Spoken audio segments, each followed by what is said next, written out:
I'm Sister Lorraine Réaume. I've been in the congregation coming up to 21 years, and I've just finishing up as Director of Formation here in Adrian, and I'm going on to a new ministry, but it is still formation ministry. I'm going to be one of the co-directors of our Collaborative Dominican Novitiate in St. Louis, and that's where women across the country, Dominican women, come together for their canonical novitiate year. So I'll be coordinating that with another sister.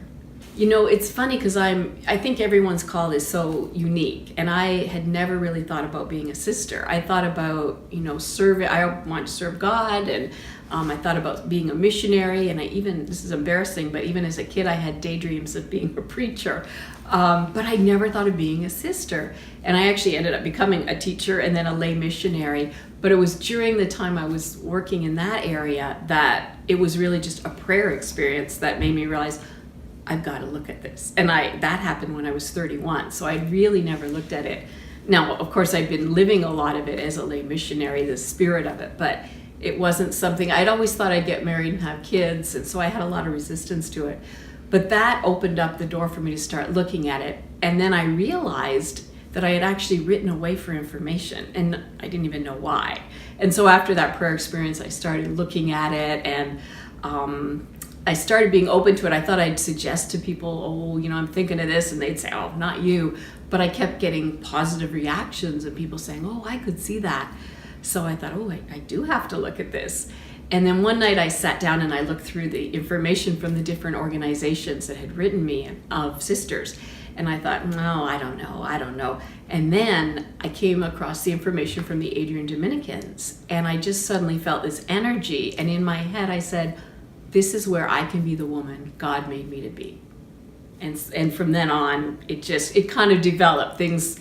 I ended up moving in with the Adrian Dominicans living in Toronto as a way to discern. And then from there, I was able to make the next step and come to the States and be a candidate. And each way, step by step, until once I got to final vows, finally I could say, okay, yes, this is it for life.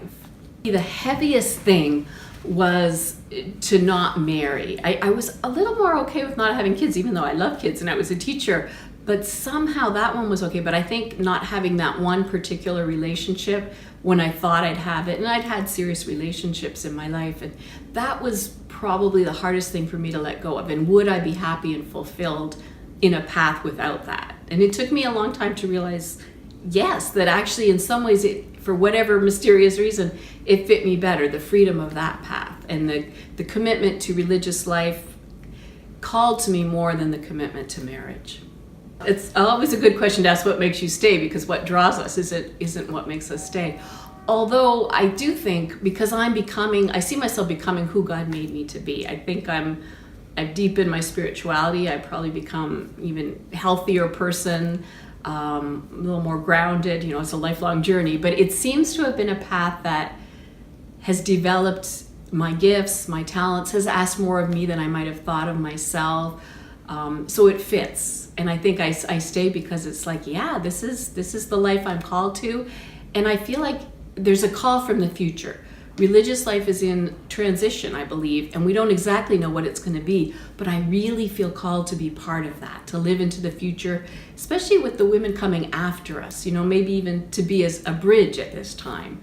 So that call is, certainly when I started, I didn't feel like a bridge, but now at the point I'm at in my life, I do feel that, and I love walking with newer women who are on the journey as well and seeing how can I support them in that. Everyone's journey is so unique, and some people, they know inside this is what I want. Other people, like me, come kicking and screaming, but yet there's a deeper call that it just doesn't go away. And to trust that God works with you as you are. Maybe you need more time, maybe less, maybe you need some experiences before. So to just trust God's process and stay open. And I always find stepping forward a little bit always helps me figure out whether something's right.